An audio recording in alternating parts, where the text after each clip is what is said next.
Assalamualaikum warahmatullahi wabarakatuh. Salam sejahtera untuk kita semua. Semoga kita selalu dalam keadaan sehat dan selalu berbahagia. Kawan-kawan sekalian, pada kesempatan kali ini saya mencoba berbagi tentang bagaimana tata cara mengisi C hasil pada pemilihan Bupati dan Wakil Bupati Pilkada tahun 2024. Ini berisi tentang bagaimana tata cara penulisan, tata cara penjumlahan, dan pengisian form C hasil. Kita lihat langsung sama-sama teman-teman sekalian. Saya sudah menyiapkan form yang sudah diisi. Pada pemilu Kada 2024 ini ada 3 lembar formnya yang harus diisi. Baik itu pemilihan gubernur, wakil gubernur, wali kota dan wakil wali kota, atau bupati dan wakil bupati. Ini halaman pertama. Di halaman pertama, berita acara, sertifikat, dan catatan hasil penghitungan perolehan suara di tempat pemungutan suara. Berisi tentang pelaksanaan. Di sini pada hari ini, besok diisi hari Rabu, kemudian tanggal 27 bulan November tahun 2024. Kemudian diisi nama provinsi, nama kabupaten, nama kecamatan, kelurahan atau desa, kemudian TPS. Juga berisi tentang waktu pelaksanaan pemungutan suara. Di sini, waktu pemungutan suara bisa dimulai pukul 7.00 sampai dengan 13.00. Atau jika ada penundaan karena saksi belum hadir, maka bisa ditunda sampai dengan 30 menit. Jadi bisa 7.30. Dan waktu pelaksanaan penghitungan suara yaitu pukul 13.00. Oke teman-teman sekalian, kita lanjut pada tata cara pengisian form.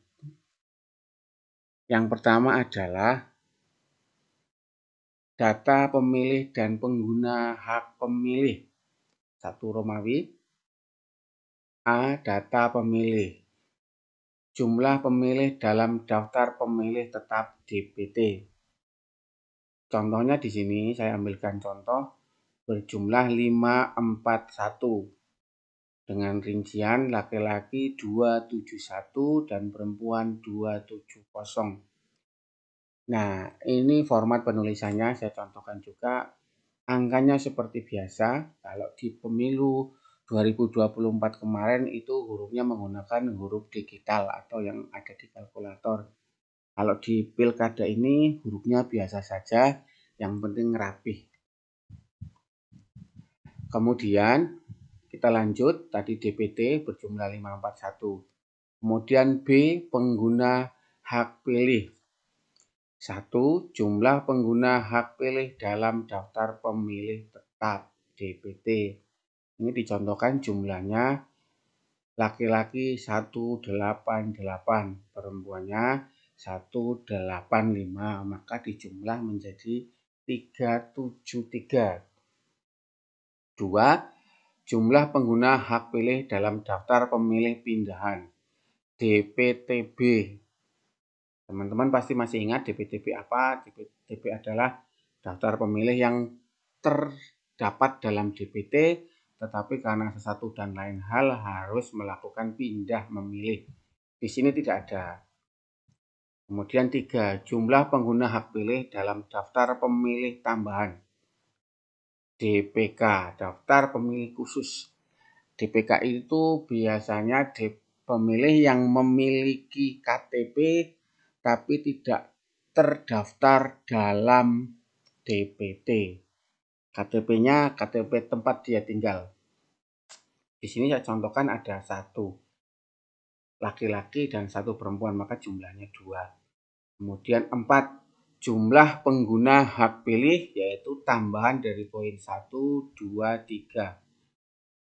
Laki-lakinya menjadi 189, kemudian perempuannya menjadi 186, maka dijumlahkan 375 pengguna hak pilih.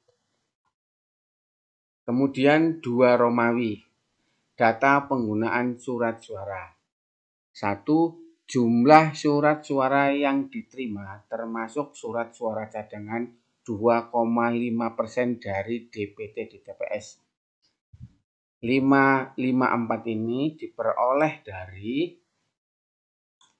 541 dikali 2,5%. Maka ketemulah 554. Kemudian 2. Jumlah surat suara yang dipergunakan oleh pemilih. Kita ambil dari jumlah pengguna hak pilih. Sejumlah 375. Kemudian kita tuliskan di sini. 375. Kemudian poin 3. Jumlah surat suara yang dikembalikan oleh pemilih karena rusak atau keliru coblos. Di sini tidak ada. Ini pada poin 3 tidak ada kaitannya dengan suara sah dan tidak sah. Kemudian poin 4, jumlah surat suara yang tidak digunakan atau tidak terpakai termasuk sisa surat suara cadangan. Ini diperoleh dari mana? 179. 179 itu berawal dari 554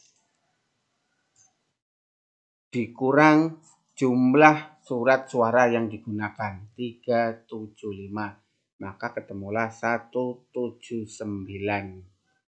Oke, teman-teman bisa memahami ya bahwa jumlah surat suara yang tidak digunakan termasuk surat suara cadangan itu jumlahnya 179 berasal dari jumlah surat suara termasuk cadangan 2,5% dikurang jumlah surat suara yang digunakan oleh pemilih.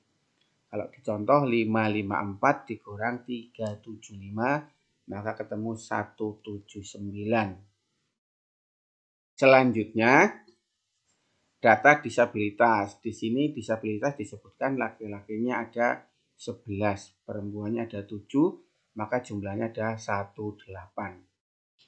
Yang perlu diketahui dari disabilitas ini adalah tidak mempengaruhi jumlah. Jadi jumlah disabilitas ini hanya menerangkan bahwa di dalam jumlah pengguna hak pilih ini 375 terdapat 18 atau 18 disabilitas. Oke, selanjutnya di sini nanti kalau sudah selesai harus ditandatangani oleh seluruh KPPS, kemudian juga oleh saksi. Halaman 2, nanti juga jangan lupa diisi provinsi, kabupaten, kecamatan, desa, dan TPS. Ini adalah tata cara pengisian perolehan suara dan sekaligus penulisannya. Ini dituliskan begini, kemudian dilingkari. Kolom yang kosong diberikan tanda Z. Sama sampai dengan bawah ini. Jumlahnya. Oke, sampai bawah. Dan jangan lupa untuk menuliskan terbilangnya. Ini ada 115, maka dituliskan 115.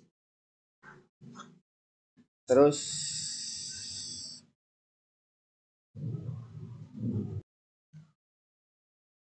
memastikan bahwa penulisannya benar, terbilangnya disebutkan, kemudian arsir lingkaran-lingkaran tertulis di sini, kemudian nanti juga ditandatangani oleh semua KPPS di sini.